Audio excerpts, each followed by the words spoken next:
दिल्ली से पटना हवाई किराया 61,000, दिल्ली से लंदन हवाई किराया 41,000। ये कहानी शुक्रवार 5 दिसंबर की है। वही तारीख, वही दिन जब दिल्ली में रूस के राष्ट्रपति व्लादिमीर पुतिन का रेड कारपेट वेलकम हो रहा था। भारत और रूस की दोस्ती के तराने गाए जा रहे थे। पुतिन को तोपों की सलामी दी जा रही थी, लेकिन इस आवाज से ज्यादा बुलंद था एक और शोर जो महज कुछ किलोमीटर दूर एयरपोर्ट से उठ रहा था। ये शोर, इसमें घुली पीड़ा का असर ऐसा था कि देश के ज्यादातर अखबारों ने शनिवार 6 दिसंबर को पहले पन्ने पर पहली खबर पुतिन की नहीं, इसी तकलीफ से जुड़ी आवाजों की बनाई है। दैनिक भास्कर में अरुण चौहान सवाल पूछते हैं, ऐसे वक्त में यात्रियों से 6 गुना किराया लूटने की छूट क्यों? दैनिक भास्कर में चौहान लिखते हैं, ये कैसी विडंबना है कि देश में घरेलू उड़ानों के विस्तार, छोटे शहरों की कनेक्टिविटी, उड़ान के सपने बेचे जाते हैं, पर कंपनियों को छूट मिल जाती है कि वे सिस्टम को बंधक बनाकर यात्रियों को या तो कैंसिलेशन दें या 6 गुना किराया। ये सेवाओं का विस्तार नहीं, भरोसे की क्रैश लैंडिंग है। मामला आपको पता ही है कि इस संकट की शुरुआत कैसे हुई। डीजीसीए ने इसी साल फ्लाइट ड्यूटी टाइम लिमिटेशन यानी एफडीटीएल नियमों में बदलाव किए। 1 जुलाई 2025 को लागू नियम में एयरलाइन कंपनियों के लिए पायलटों को हफ्ते में 2 दिन का वीकली रेस्ट देना जरूरी कर दिया गया और छुट्टी को वीकली रेस्ट गिनने पर रोक लगा दी गई। 1 नवंबर से डीजीसीए ने पायलटों और दूसरे क्रू मेंबर्स के लगातार नाइट शिफ्ट करने पर भी पाबंदी लगा दी। इंडिगो में दिक्कतें 1 दिसंबर से शुरू हुई और रिपोर्टों के मुताबिक 4 दिसंबर को इंडिगो का काम लगभग ठप हो गया। इंडिगो का कहना है कि एफडीटीएल के नए नियमों को लागू करने में चूक हुई। वहीं एक्सपर्ट्स मानते हैं कि इंडिगो के पास पर्याप्त समय था। वो नियमों में रियायत पाने के लिए सरकार को ब्लैकमेल कर रही है। नवभारत टाइम्स ने शनिवार 6 दिसंबर को अपना पहला पन्ना इसी खबर के नाम किया है।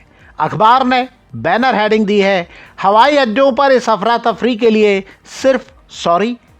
अखबार ने बताया है कि इंडिगो ने कहा सॉरी, 10 से 15 दिसंबर तक हालात होंगे सामान्य।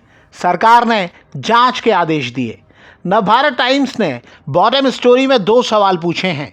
मनीष अग्रवाल ने सवाल पूछा है, ये संकट क्या जानबूझकर बनाया गया? वो लिखते हैं कि इंडिगो पर पेनल्टी लगाने की बजाय उसे सरकार से नियमों में राहत देने का पायलटों की 2 बड़ी संस्थाओं ने विरोध किया है और इसे यात्रियों की सुरक्षा से खिलवाड़ बताया है।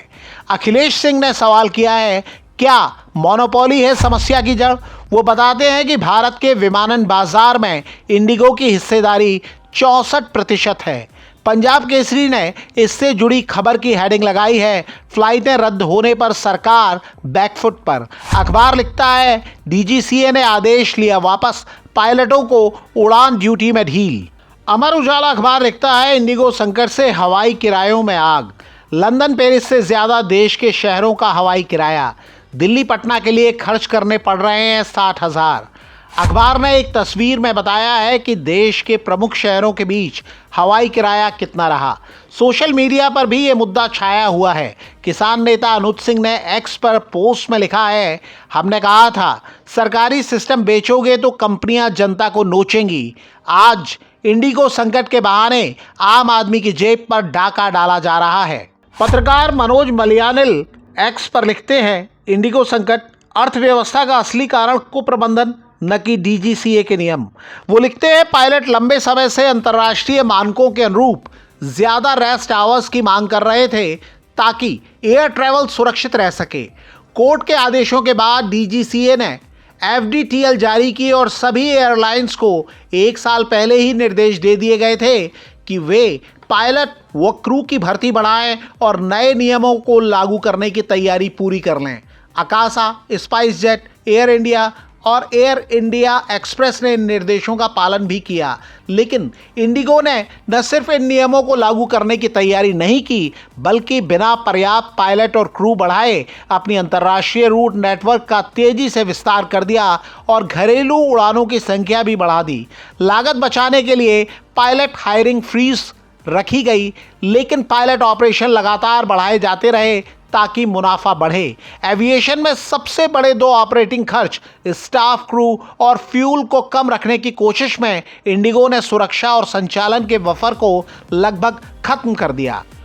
रात यह है कि अब सरकार भी एक्शन में दिख रही है।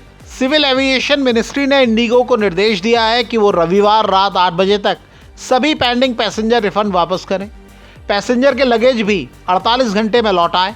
सरकार ने दूसरी एयरलाइन से कहा है कि वो तय हवाई किराए से ज़्यादा न लें। अगर निर्देशों को नहीं माना गया तो तुरंत एक्शन लिया जाएगा। ये निर्देश भी सरकार ने जारी किया है। पिछले 4 दिन में ये याद रखना होगा कि 2000 से ज़्यादा फ्लाइट कैंसिल हो चुकी हैं। इस मुद्दे पर अगर आप भी कुछ कहना चाहते हैं तो कमेंट करके हमें बता सकते हैं।